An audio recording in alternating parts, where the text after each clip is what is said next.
Welcome back.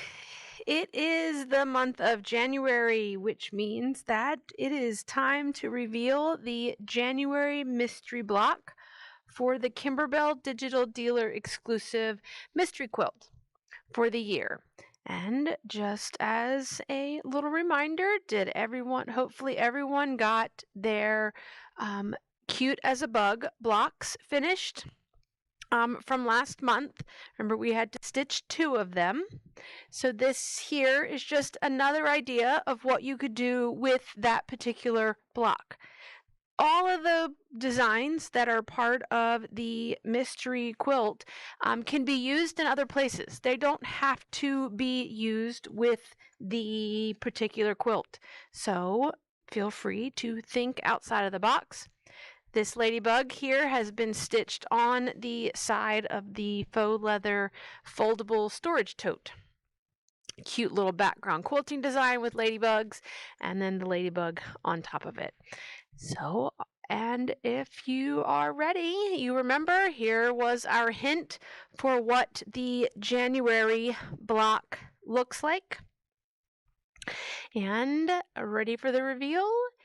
Here goes. Here is our January block.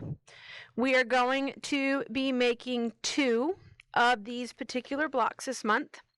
All the embellishments that you currently see on this particular block will be done after the quilt is assembled. So the butterfly button, the black button, and the rhinestones will be done at the very end in December when we go through and assemble the whole quilt. Now, this is an example here of the quilting design throwing off the hoop size that's required. Okay, so the design itself is 5x7, but when we add the quilting to this design, it is going to actually make this design larger than what a 5x7 hoop field will allow. We're going to need the mesh stabilizer if we're quilting in the hoop, medium cutaway. You're going to need fusible backing. These are our thread colors that we're going to talk about, and our background thread color. Our background quilting color will be cream. And so let's get started with creating the design that is going to be used this month. Okay. The design for this month includes the quilting Spring 7. Now, with Spring 7, when you click into Spring 7, it's going to open up your instructions in your embroidery files. When we click embroidery files, it's going to open up 2 available options.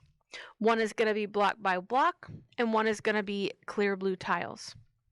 So just like I said earlier, in that the designs could be used anywhere, Kimberbell is giving you, as part of your designs for this project, the entire collection of the quilting files. So you're getting all sizes to be able to do block by block, which is what we're doing hoop by hoop by hoop, and all the sizes for you to be able to use these in the clear blue tile format.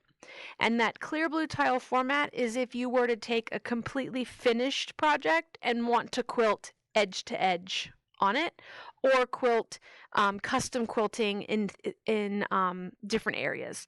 So you're not just getting the file that you need for this, but you're actually getting the entire design collection for this quilting. So that is a lot of files each month for quilting, and you know, again, you can use these quilting designs anywhere on any project. We're going to be using the block by block for the mystery quilt. So we're going to go block by block. You're going to open up the format that you need. And we need the Spring 7 6x8 design. Okay, so I'm going to go find 6x8, and I'm going to open it up. And I can see immediately that I'm going to need my maxi hoop. Okay, for those in the world of Bernina, That maxi hoop is going to give you basically 8 1/4 inches across and 15 3/4 inches down in terms of embroidery field. And that's why we need to jump to a larger hoop than just relying on the design size requiring a 5x7. If you are not doing quilting in the hoop and you are just doing the embroidery designs, yes, this embroidery design fits in a 5x7 hoop. Okay, if you were to use this embroidery design elsewhere in other places, you could get away with putting it in your large oval. But because we're adding the background quilting to this project, that throws off the size of our required hoop. Okay, let's look at the quilting portion for a second.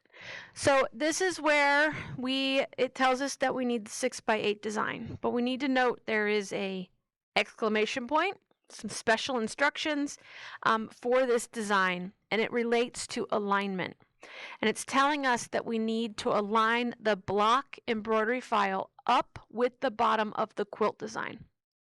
Okay, so that means that we are going to not center them like we did in the previous month's video where the ladybug went right in the middle. We do need to move this embroidery design once we get it into the hoop. Okay, so let's come back over to the machine. Our quilting design is open. We're going to add to it the design related to here, and then I'm going to zoom in. Oop.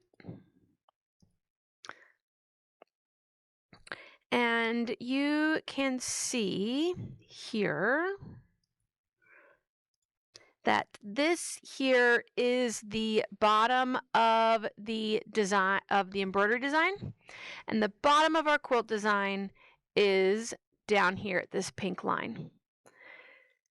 So with our design selected, so that's you're seeing the design is showing to you in color here.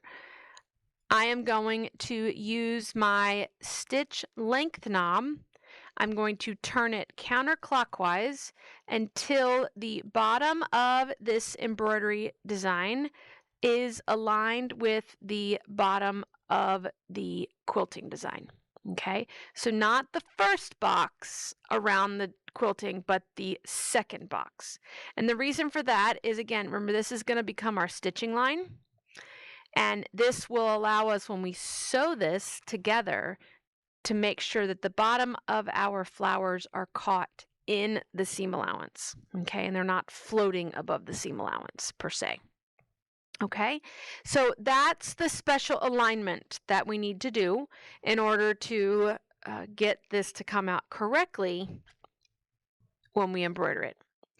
We are going to need 2 pieces of batting that are 7x9. So remember last month I talked about the batting needs to be at least 1 inch larger in both directions from the design file measurements. So we need 2 7x9s. After we are done doing the quilting, you will see that we have a special note down here that is telling us that we are going to skip to machine step 3, okay, when we are done quilting. So there is some steps 1 and 2 that are built into the embroidery design we don't need because we've already got our placement, okay? Only those that are doing this without quilting will need to use those first 2 color stops of the embroidery design. Now, because we have combined designs, so we have the color stops related to the quilting, and then we have the color stops related to the embroidery, it's really not machine step 3 that we're going to skip to. It is going to be machine step 8 is where we're going to start. Now, if that throws you off and you want to, after you get the quilting finished, you want to delete the quilt design, you absolutely can come back into editing and delete the quilt design without moving your embroidery and be able to get your numbers to match up to your machine. Okay, but I'm going to leave them because I can follow along step by step. Because my machine is going to show me what it's getting ready to do, I kind of have an idea and I'm going to walk you through it. Okay, so no worries there. Let's come on back over here and we are going to get ready to embroider. So for those that are quilting in the hoop, go ahead and place your stabilizer, your poly mesh stabilizer in the hoop. And for those that are not doing any quilting, I wonder, and I imagine not doing the quilting because I'm telling you, it is the way to go.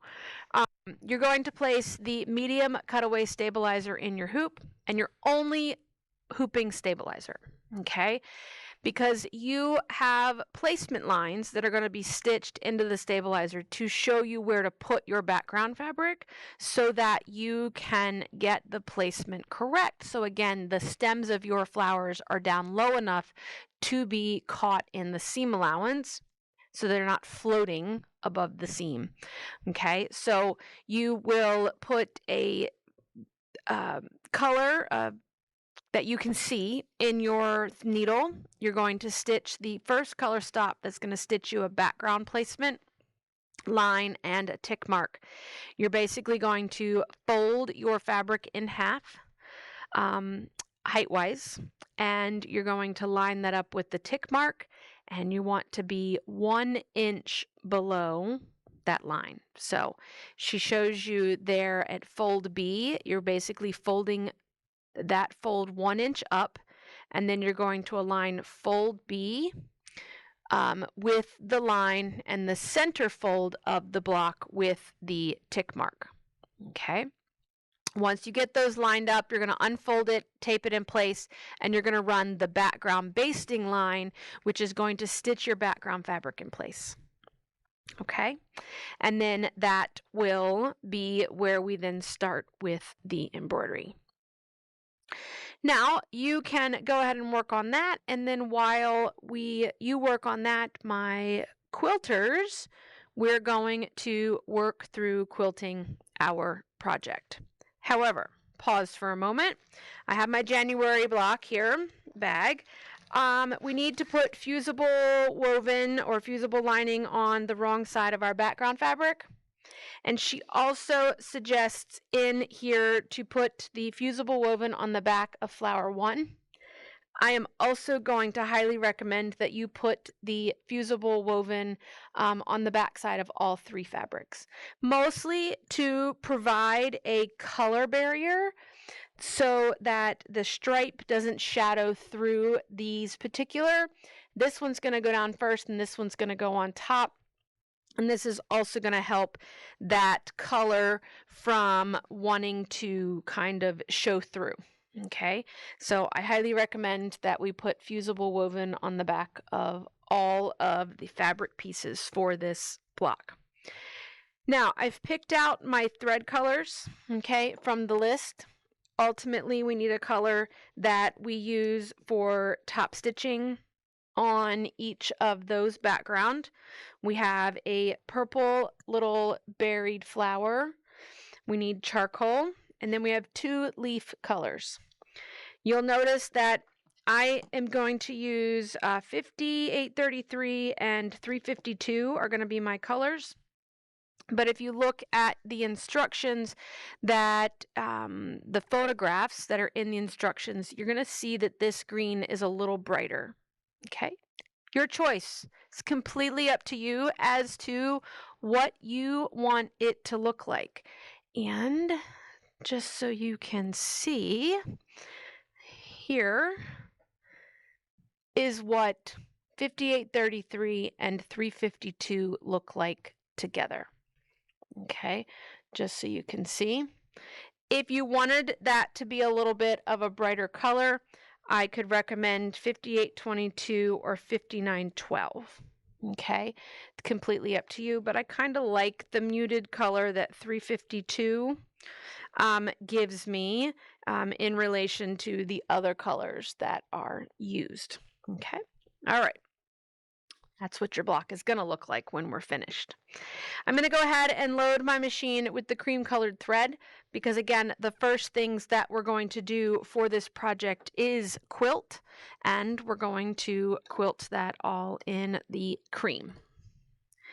We're going to run the placement line so that we know where to place our batting. We're then going to put our batting over top of that placement line, tack the batting in place, and then we will trim the excess.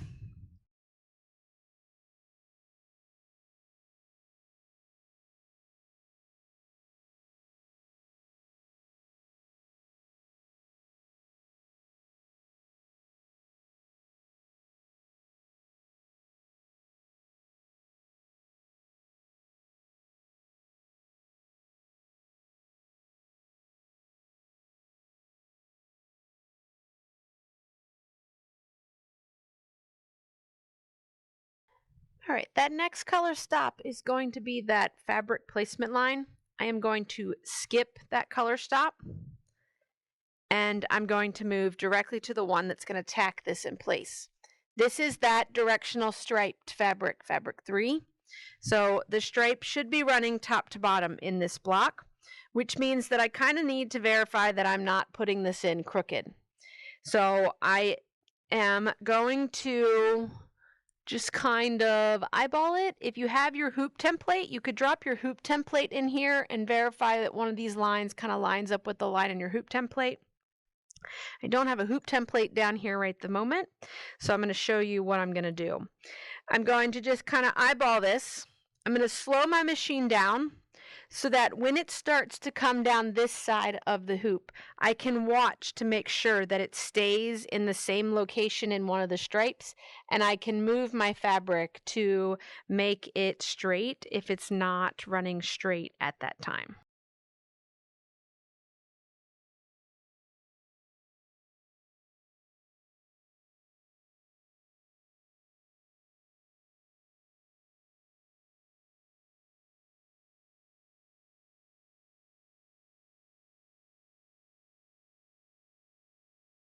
Now, when your quilting is complete, we are going to advance the machine to that color stop 3.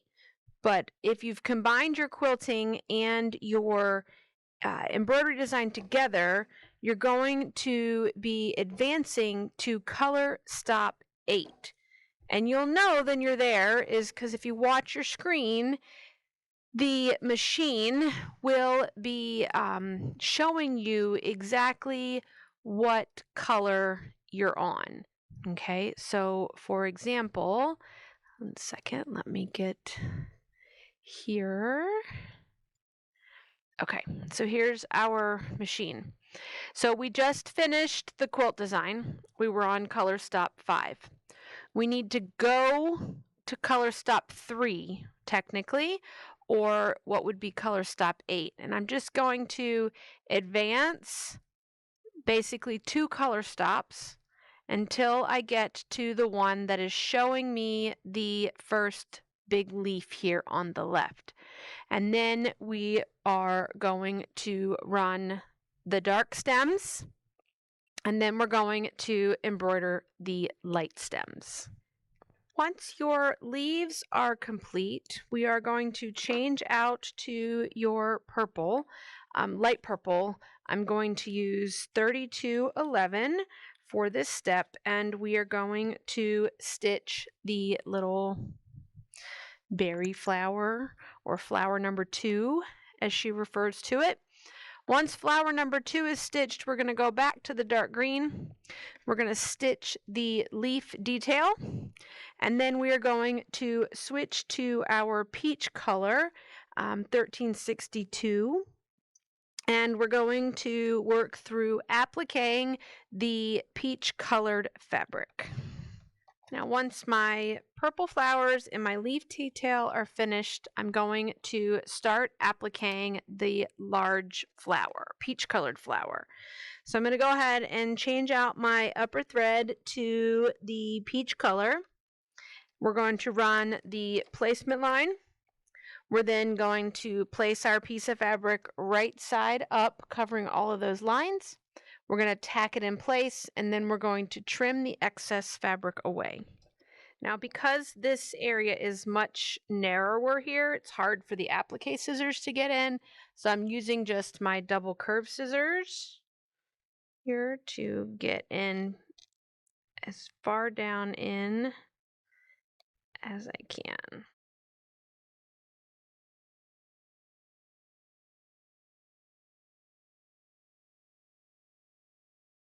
This pair is just like the new Kimberbell double curve that are teal. This is just an older pair. Just keep turning your hoop. Turn your hoop versus you trying to manipulate your arm and your body to be able to get in those areas. The biggest thing is you just want to make sure that you're keeping your hoop on a fairly flat surface. Now, I'm not here, only because this module is sticking into my frame, but you just want to be careful, because if you push too hard, you're going to cause the inner ring to pop out, and then your item could come unhooped. It can also cause your fabric to move and things along that lines. Once we are all trimmed, we're going to return this back to the machine, and we're going to run the color stop, which is going to cover stitch or satin stitch around the raw edges of that applique. Once our peach flower is complete, we are going to begin working on the steps to applique the darker pink fabric, or of the upper layer of 2 flowers. So I'm going to thread my machine with 1753. I am then going to run the color stop. That's going to tell me where to put my fabric. I am going to then place my fabric right side up, covering all of that placement line. And then we will tack our fabric in place and then trim the excess. Now that that is tacked down, we're going to use our scissors and we're going to trim this.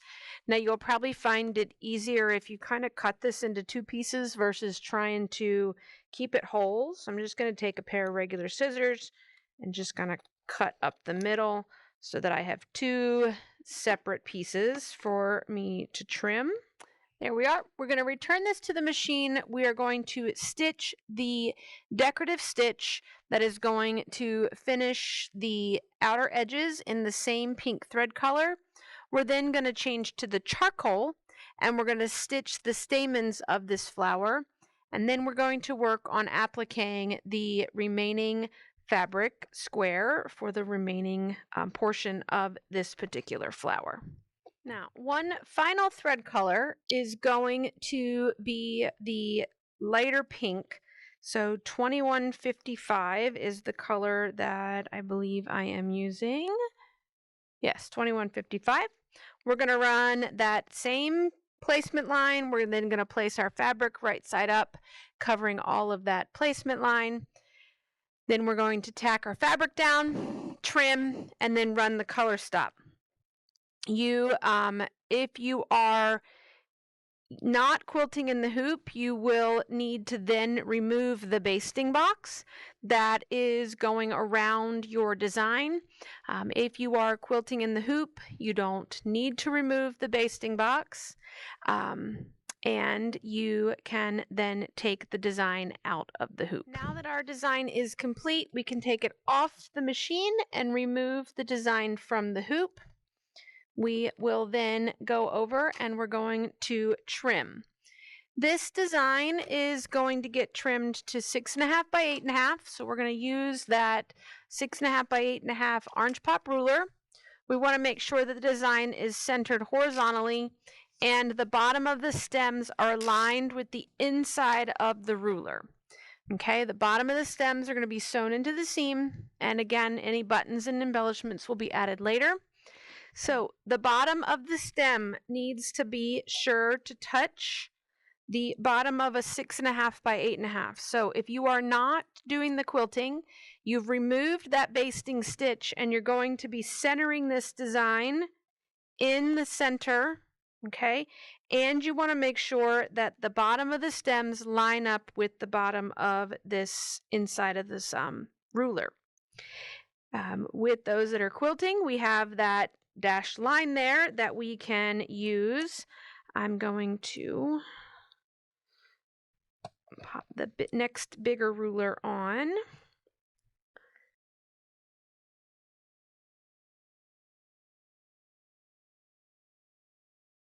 Then you're going to have your January block.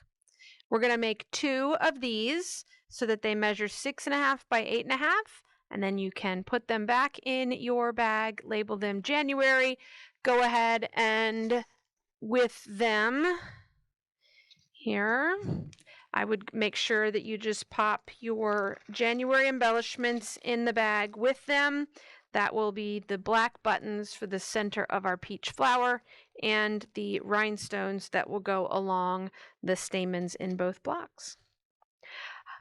All right, and hopefully you will get to finishing up your January blocks without any issues. And while you wait, here's your little hint about what February may look like. All right, everybody, happy stitching, and I'll see you back here when our February blocks release.